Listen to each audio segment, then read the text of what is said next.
உலகத்தின் பல்வேறு பகுதிகளிலிருந்து ஏரோஸ்பேஸ் அண்ட் டிஃபென்ஸ் எக்ஸ்பர்ட்ஸ் வராங்க. நிறைய ஸ்பீச்சஸ் இருக்குது, நிறைய B2B மீட்டிங்ஸும் அங்கே நடக்குது. எனவே இதை நமது கல்லூரி மாணவர்கள் இதை கலந்து கொண்டு இதை பார்த்தா நிறைய ஏரோஸ்பேஸ் அண்ட் டிஃபென்ஸ் செக்டரில் கற்றுக்கொள்ளலாம். அடுத்த கட்டமாக தமிழ்நாட்டில் ஏரோஸ்பேஸ் அண்ட் டிஃபென்ஸ் செக்டருக்கு ஒரு மிகப்பெரிய புஷ் கொடுத்துட்டு இருக்கார் மாண்புமிகு திராவிட நாயகர் நமது முதலமைச்சர் அவர்கள்.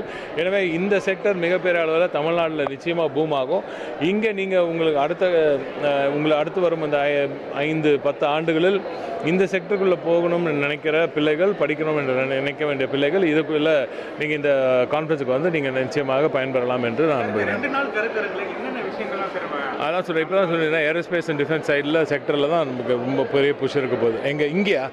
இங்கே லேண்ட் யூஸ் போர்டில் தமிழ்நாட்டில் இருக்க பல்வேறு வகைப்பாடுகள் இருக்கிற அந்த லேண்டில் எப்படி அதை சரியாக பயன்படுத்தலாம், எந்தெந்த பகுதியை எதுக்கு பயன்படுத்தலாம், எந்தெந்த பகுதியை ப்ரொடெக்ட் பண்ணணும், எந்தெந்த பகுதியில் விவசாயத்துக்காக ஒதுக்கணும், எந்தெந்த பகுதியில் இப்போ அர்பன் டெவலப்மெண்ட்னு வச்சுக்கோங்களேன், சிட்டியில் ஹீட் மேப்பிங் பண்ணியிருக்கோம், எந்த இடத்துல தட்பவெப்பநிலை எப்படி இருக்குது, அதற்கு சிட்டியில் இருக்கிற பல பகுதியில் எப்படி க்ரீன் ஏரியா அந்த பசுமை பரப்பை எப்படி இன்க்ரீஸ் பண்ணுறது, இதெல்லாம் யோசித்து ஒரு ரிசர்ச் பண்ணுறாங்க. அதெல்லாம் பற்றி பேச போகிறாங்க. பல்வேறு ரிசர்ச்சர்ஸ் வந்திருக்காங்க, ஆய்வாளர்கள் எல்லாம் இங்கே வந்திருக்காங்க. ஸோ எல்லா பகுதியும் நகர்ப்புறத்துக்கும் சரி கிராமப்புறத்துக்கும் சரி எப்படி அந்த நிலத்தை எப்படி இப்போ நான் கூட ஸ்பெஷலாக மேய்ச்சல் புறம்போக்காக ஒரு தனியாக நீங்கள் ரிசர்ச் பண்ணுங்கள் அப்படின்னு கேட்டிருக்கோம்.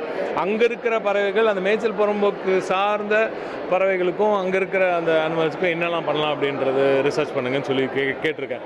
இப்படி ரொம்ப நுணுக்கமான ஒரு ஒரு ஒரு கான்ஃபரன்ஸ்.